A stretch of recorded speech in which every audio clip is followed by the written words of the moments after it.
Hello বন্ধুরা, কেমন আছো তোমরা সবাই? আশা করি তোমরা সবাই ভালো আছো, আর আমিও তোমাদের ভালোবাসায় অনেক অনেক ভালো আছি। তো বন্ধুরা, আজকে আমি তোমাদের সঙ্গে একটা শিক্ষণীয় ঘটনা শেয়ার করতে চলেছি। বেবি হওয়ার পর পুরুষেরা কেন বউকে ভালোবাসে না, কেন এত অবহেলা করে, সেটাই তোমাদের সঙ্গে আজকে শেয়ার করতে চলেছি। তো যারা যারা আমার চ্যানেলে নতুন আছো তারা চ্যানেলটা সাবস্ক্রাইব করে পাশে থাকবে। আর হ্যাঁ, ভিডিওটা না টেনে পুরোটা দেখবে, তাহলে গল্পটা শুনতে তোমাদের অনেক ভালো লাগবে। তাহলে আজকের ভিডিও শুরু করা যাক। আমার স্ত্রী দেখতে অসুন্দর নয়, তবুও কেন জানি তাকে এখন আর আমার ভালো লাগে না। আমাদের বিয়ে হয়েছে 6 বছর হলো। 3 বছরের একটা ছেলে সন্তানও রয়েছে। আমার অফিস ছুটি হলে অফিস থেকে বেরিয়ে সোজা বন্ধুদের সঙ্গে আড্ডা দিতে চলে যায়। রাত করে বাড়ি ফিরি, কারণ বাড়ি যেতে ইচ্ছা করে না। অথচ বিয়ের শুরুর দিকে শুধু ছুটতাম বাসার দিকে স্ত্রীর টানে, কারণ তখন ওকে পাগলের মতো ভালোবাসতাম। আর যদি অফিস ছুটি থাকতো বাইরে কোথাও যেতাম না, সারাক্ষণ বাড়ি থাকতাম, ওকে নিয়ে ব্যস্ত থাকতাম। ওকে নিয়ে ঘুরতে যেতাম, কি যে ভালো লাগতো তখন বউকে। আর এখন ওর দিকে তাকাতেই আমার ইচ্ছা করে না, বিরক্ত লাগে, কথা বলতে ইচ্ছা করে না। ও আশেপাশে থাকলে খুব বিরক্ত লাগে। বাইরে থাকা অবস্থায় ওর ফোন এলে ধরি না, মেসেজ পাঠালেও ধরি না। আর বাসায় থাকা অবস্থায় যদি কিছু বলে চুপ করে থাকি, না শোনার ভান করে থাকি। আর রাতে যদি এসে গল্প করতে চায়, কথা বলতে চায়, আমি কর্কশ ভাষায় বলে দিই, আমি সারাদিন অফিসে পরিশ্রম করে এসেছি, ক্লান্ত হয়ে গেছি, আমাকে ঘুমোতে দাও প্লিজ। আসলে আমার ক্লান্তি টেলান্তি কিছুই নেই, স্ত্রীকে আমার ভালো লাগে না, এটাই হলো মোট কথা। কেন এমন হচ্ছে বুঝতে পারছি না। এই সমস্যা যে একা আমার তা নয়, আমি আরও পুরুষের মধ্যে এই সমস্যা দেখেছি। তাদের মধ্যে কেউ কেউ স্ত্রীর প্রতি আগ্রহ হারিয়ে বাইরে পরকীয়ায় যুক্ত হয়ে গেছে।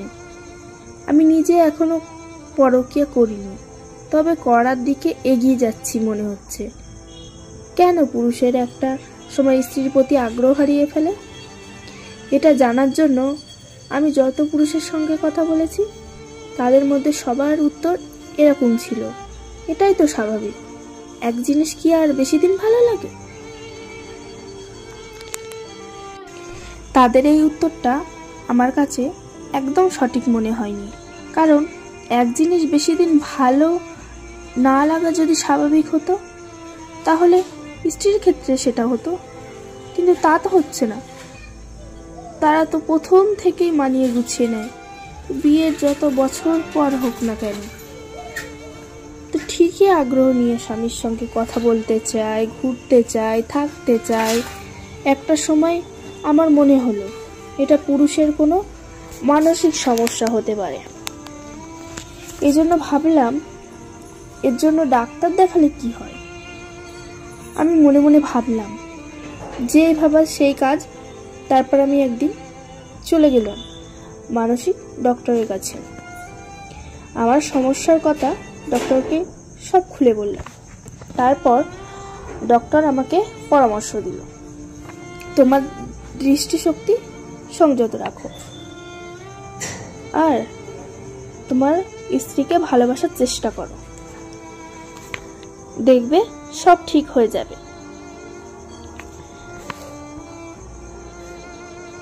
আপনি এইভাবে 1 মাস করবেন, তাহলে নিজে বুঝতে পারবেন, দেখবেন অনেকটা চেঞ্জ আসবে। আমি সন্দেহ নিয়ে ডাক্তারকে বললাম, কাজ হবে? ডক্টর বলল, অবশ্যই হবে। এরপর থেকে মেয়ে দেখলে আমি সঙ্গে সঙ্গে চোখ সরিয়ে নিতাম, মাথা নিচু করে নিতাম। এইভাবে চলতে লাগলাম।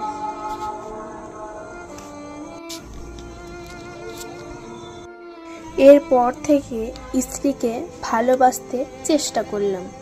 সেদিন অফিসের থেকে বেরিয়ে বন্ধুদের সঙ্গে আড্ডা না দিতে গিয়ে পাগলের মতন বাসায় ছুটে আসলাম। বাসায় ছুটে প্রথমে ব্যাকুল হয়ে ডাকলাম, প্রিয়া, প্রিয়া তুমি কোথায়? প্রিয়া তখন রান্না করছিল, রান্নাঘরে ছিল। আমার চিৎকার শুনে দৌড়াতে দৌড়াতে চলে আসলো, কারণ অনেক দিন হলো আমার স্ত্রীকে নাম ধরে ডাকি না। ও আশ্চর্য হয়ে গেল, কি হয়েছে তোমার, এভাবে ডাকছো কেন? সে কথা জবাব দিলাম না, কাঁধের ব্যাগ ফেলে দিলাম। তারপর স্ত্রীকে কোলে তুলে নিয়ে বললাম, অনেক ভালোবাসি তোমায়। তারপর আমি মনে মনে ভাবলাম, আসলে সমস্যা হলো আমার মনের। তো বন্ধুরা, তোমরা বুঝতেই পেরেছো কেন বেবি হওয়ার পর স্বামীদের তার স্ত্রীকে ভালো লাগে না কেন। তো আমার ভিডিওটা, আজকের ভিডিও এই পর্যন্ত। তোমরা ভালো থাকবে, সুস্থ থাকবে, টাটা।